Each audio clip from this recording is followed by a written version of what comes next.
Berikutnya kita akan bahas mengenai aliran arus listrik. Perhatikan anak-anak, di slide sini ada dua buah benda.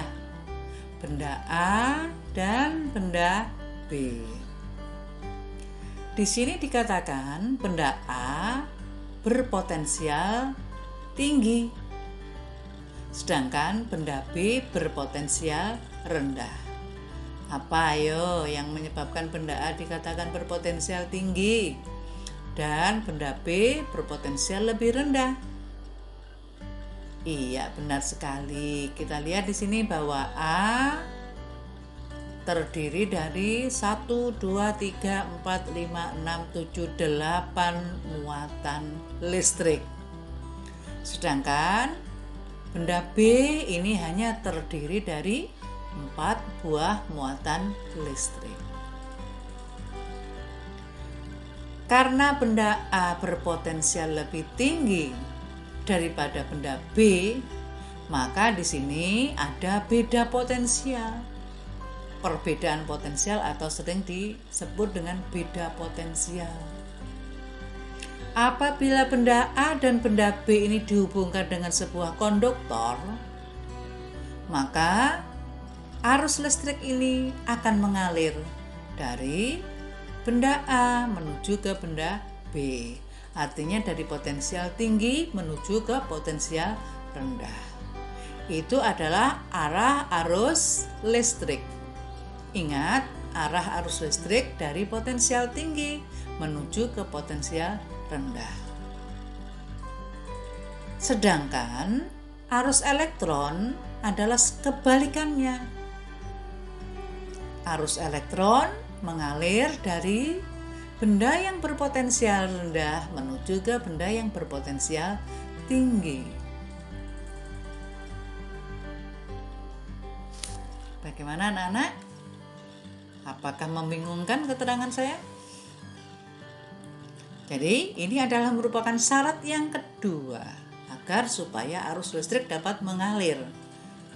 Ingat tadi yang pertama apa? Iya, benar sekali. Yang pertama adalah rangkaian harus dalam keadaan tertutup. Yang kedua, harus ada beda potensial. Jadi kesimpulannya di sini, arus listrik dapat mengalir jika ada beda potensial. Nah, sekarang akan timbul pertanyaan. Apakah ketika terjadi aliran muatan listrik dari B sampai ke A, nantinya muatan di B akan habis? Nah, saya ingin jawaban kalian tulis, bisa didiskusikan dengan teman kalian nantinya.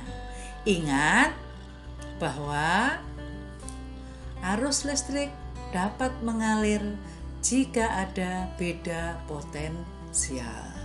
Jadi apabila benda A bermuatan atau terdiri dari 4 muatan dan benda B juga bermuatan 4 atau terdiri dari 4 muatan, maka apakah arus listrik bisa mengalir anak-anak? Nah, tepat sekali. Jadi kalau tidak ada beda potensial berarti tidak ada arus listrik. Iya, bagus sekali anak-anak. Saya berharap kalian sudah bisa menyebutkan dan menerapkan nantinya bagaimana aliran arus listrik atau syarat dari dua terjadinya arus listrik. Kita akan lanjutkan lagi.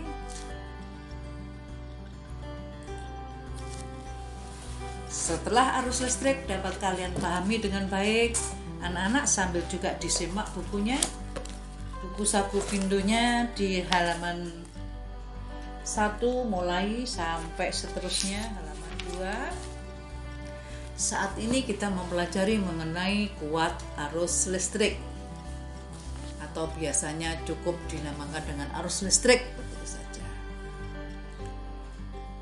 Kuat arus listrik atau arus listrik itu didefinisikan dengan banyaknya muatan yang mengalir pada sebuah penghantar setiap detik.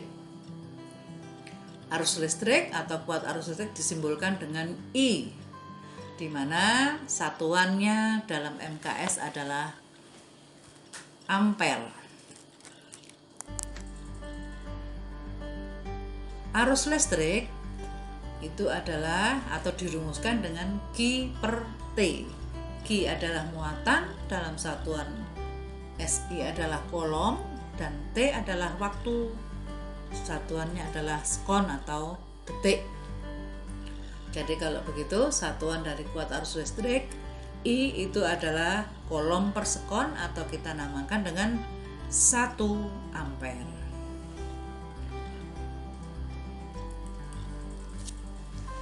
Nah, sekarang anak-anak ada sebuah contoh sederhana. Sebuah akumulator pada kutub-kutubnya dihubungkan dengan terminal lampu. Jika kuat arus yang mengalir pada lampu adalah 0,5 ampere. Apa ini anak-anak? 0,5 ampere berarti ini I. Jadi diketahui di sini I-nya adalah 0,5 ampere. Kemudian lampu tersebut dinyalakan selama 2 menit. Jadi waktunya adalah 2 menit.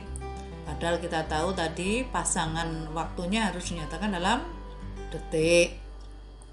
Jadi ini harus kalian ganti dulu dalam apa anak-anak? Dalam sekon. Iya, benar. Dalam detik atau sekon. Berapa jadi? 2 menit sama dengan 120 sekon. Ya. Yang ditanyakan di sini bukan kuat arusnya, akan tetapi yang ditanyakan adalah Q. Tadi kan I itu sama dengan Q per T anak-anak ya. Berarti Q sama dengan I kali T. Berarti kalau begitu kita tinggal ngalikan arusnya berapa tadi? 0,5 dikalikan dengan 120. Jadi kalau begitu berapa?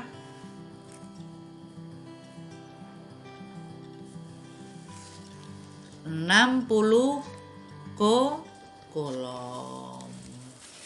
Itu tadi adalah contoh dari penerapan kuat arus anak-anak. Kalian perhatikan juga di contoh buku di Saku Pindo. Di sana juga ada contoh soal 1.1, ada 1.2. Nah, anak-anakku, untuk pembelajaran kali ini kita sudahi dulu sampai di sini, dan Ibu tutup dengan memberikan tugas untuk kalian, yaitu kalian coba kerjakan soal latihan 1.1 halaman 4 buku Saku Pindo, serta uji prestasi mandiri 1.1 nomor 1 dan 3. Jadi anak-anak, tugas pertama ini adalah mengerjakan soal latihan 1.1 halaman 4. Yang kedua yaitu uji prestasi mandiri 1.1 nomor 1 dan nomor 3.